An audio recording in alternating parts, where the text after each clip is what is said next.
નમસ્કાર મિત્રો આજે આપણે વાત કરીશું બાનાખત એટલે શું। હવે બાનાખત જે છે તો એને સાટાખત પણ કહી શકાય અને અથવા તો બાનાખત કહી શકાય। બંને વસ્તુ સેમ જ છે, કોઈ ડિફરન્ટ નથી, બરાબર। પરંતુ બાનાખત એટલે શું અને બાનાખત ક્યારે કરવામાં આવે છે તમામ માહિતી આપણે આ વિડીયોના માધ્યમથી જાણીશું। સૌપ્રથમ તો બાનાખત જે છે તો એ તમારે કોઈ પણ પ્રકારની ખેતીની જમીન, પ્લોટ અથવા તો મકાનનું જે લે વેચ કરવું હોય ત્યારે સૌપ્રથમ તમારે બાનાખતથી શરૂઆત થતી હોય છે અને બાનાખતથી શરૂઆત થતી હોય છે અને જે દસ્તાવેજ જે છે ત્યાં પૂરું થતું હોય છે। તો બાનાખત જે છે એ ફક્ત આપણે સામાન્ય નામ લાગે છે, પરંતુ બાનાખત જે છે એ એક પ્રકારનું કાચું દસ્તાવેજ કહી શકાય છે, કારણ કે એમાં જે પ્રમાણની માહિતી તમે લખેલી હોય સેમ એ જ પ્રમાણની માહિતી જે છે એ કોર્ટની અંદર માન્ય રહેશે। એમાં કોઈ પણ પ્રકારના સુધારા વધારા નથી થઈ શકતા। અને બાનાખત જે છે એ બે પ્રકારના હોય છે, એક જે છે નોટરાઇઝ બાનાખત અને બીજું જે છે રજિસ્ટ્રાર બાનાખત। નોટરાઇઝ બાનાખત એટલે કે તમે જે 300 રૂપિયાના સ્ટેમ્પ ઉપર વકીલ પાસે જે કરાવો છો, બરાબર, તો એ નોટરાઇઝ બાનાખત કહી શકાય, પરંતુ એ ક્યાંય પણ માન્ય રહેતો નથી। બીજું જે છે રજિસ્ટ્રાર બાનાખત કે જે રજિસ્ટર કચેરીએ જઈ સ્ટેમ્પ ડ્યુટી અથવા તો જંત્રી ભરી અને આપણે જે રજિસ્ટર કરાવીએ છીએ તો એ બાનાખત જે છે સૌથી મહત્વનું છે અને એ જ બાનાખત તમારે કોર્ટની અંદર માન્ય રહેશે। એટલા માટે રજિસ્ટર બાનાખત જ તમારે કરાવવું જોઈએ। પરંતુ બાનાખત એક એવી વસ્તુ છે મિત્રો કે એમાં કોઈ પણ પ્રકારની સુધારા વધારા ન થઈ શકે। તમારે ભવિષ્યની અંદર કોઈ પણ પ્રશ્ન ઊભો થયો હોય તો જે બાનાખતની અંદર લખેલું હોય એ જ કોર્ટની અંદર માન્ય રહેશે। એમાં કોઈ પણ પ્રકારના ફેરફાર હશે તો બાનાખત તમારે ઝીણવટ ભર્યું જે છે તમારે વિગત લખવાની હોય છે। તો આ વિડીયોના માધ્યમથી તમામ માહિતી આપણે આ વિડીયોના માધ્યમથી જાણીશું કે બાનાખત જે છે તેના કેટલા પ્રકારો હોય છે, કયા કયા મુદ્દાઓ ટાંકવાના હોય છે, તમામ વસ્તુ આ વિડીયોના માધ્યમથી મેળવીશું। તો વિડીયોને લાસ્ટ સુધી જોતા રહેજો। તો ચાલો શરૂ કરીએ આપણે કે ભાઈ બાનાખત એટલે શું।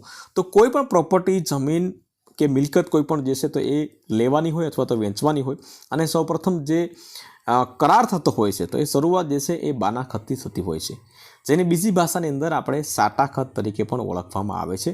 માટે તમે બાનાખત કહો અથવા તો સાટાખત કહો, કોઈ પણ ફરક નથી।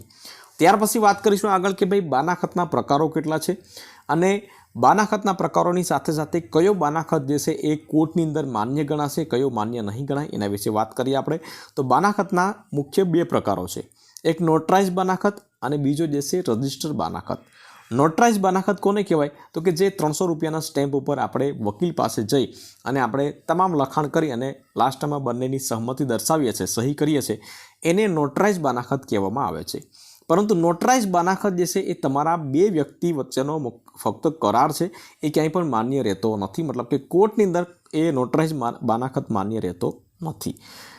બીજો જે છે એ રજિસ્ટર બાનાખત કહેવામાં આવે છે। રજિસ્ટર બાનાખત જે છે તો એ આપણે રજિસ્ટર કચેરીએ જઈ અને ત્યાં જે તે કાયદેસર સ્ટેમ્પ ડ્યુટી જે છે મકાન, પ્લોટ અથવા તો ખેતીની જે સ્ટેમ્પ ડ્યુટી હોય જંત્રી પ્રમાણે અમુક ટકા ભરી અને તમારે રજિસ્ટર બાનાખત કરાવવું પડે છે।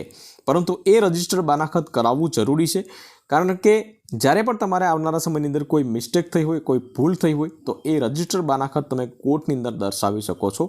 નોટરાઇઝ બાનાખતની કોઈ માન્ય વેલ્યુ નથી, બરાબર। તો બાનાખતના બે પ્રકારો છે, કયો માન્ય રહેશે એ પણ તમને ખ્યાલ પડી ગયો હશે। હવે વાત કરીશું આગળ કે બાનાખત કરારમાં કઈ બાબતોનું લખાણ લખવામાં આવે છે।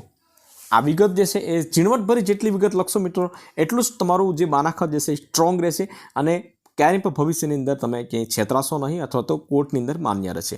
તો સૌપ્રથમ તમારે શું લખવાનું છે, બંને પક્ષોના પૂરા નામ લખવાના છે, કે જે લેનાર અને વેચનારના જે છે એ બંને પક્ષોના પૂરા નામ લખવાના છે, બંને પક્ષોના ઓળખના પુરાવો લખવાના છે, પૈસાની ચૂકવણી જે છે તો કેટલી કરી છે, ચેકથી કરી છે કે આ બધી વસ્તુ મિલકત આપણે આગળ વાત કરીશું, પરંતુ આ બધી વસ્તુ પર તમારે લખવાની જરૂરી છે। ત્યાર પછી ચોથું જે છે મિલકતની વિગતો અને શરતો જે છે એ લખવાની છે, વેચાણ કિંમત અને બંને પક્ષોની સહી, આ તમામ મુદ્દાઓ જે છે એ ટાંકવાના છે।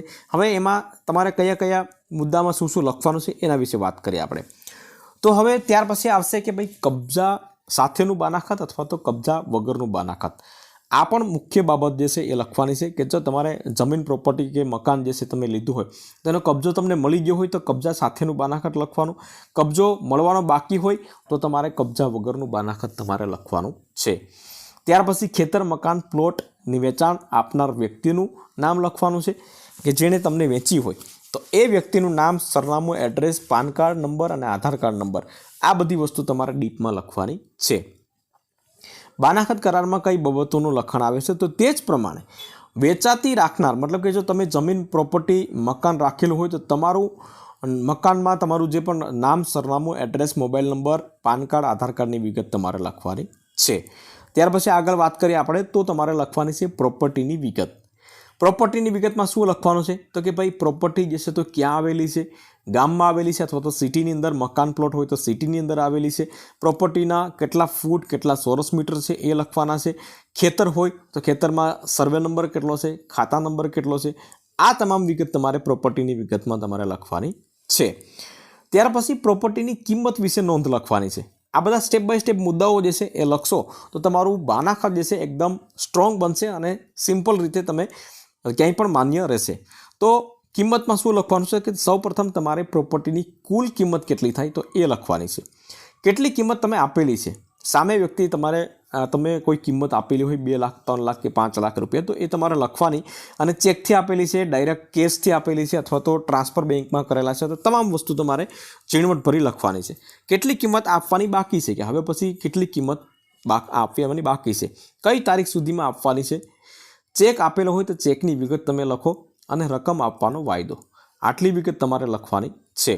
ત્યાર પછી વાત કરવાનું છે મિત્રો કે તમે અમુક રકમ આપી દીધી, અમુક રકમ આપવાની બાકી છે, પરંતુ માની લો કે 5-6 મહિનાની વેલિડિટી હોય અને વર્ષ 1.5 વર્ષ પણ તમારા પૈસા બાકીલા હોય, આપેલા ન હોય અને તમે જે 5-7 લાખ રૂપિયા હોય એ વાપરેલા હોય તો તમને મોડું થયું હોય, લેટ થયું હોય તો બની શકે કે ભાઈ એનું વ્યાજ જે છે અમુક ટકા લેખે તમારે મળી શકે, મેળવી શકો.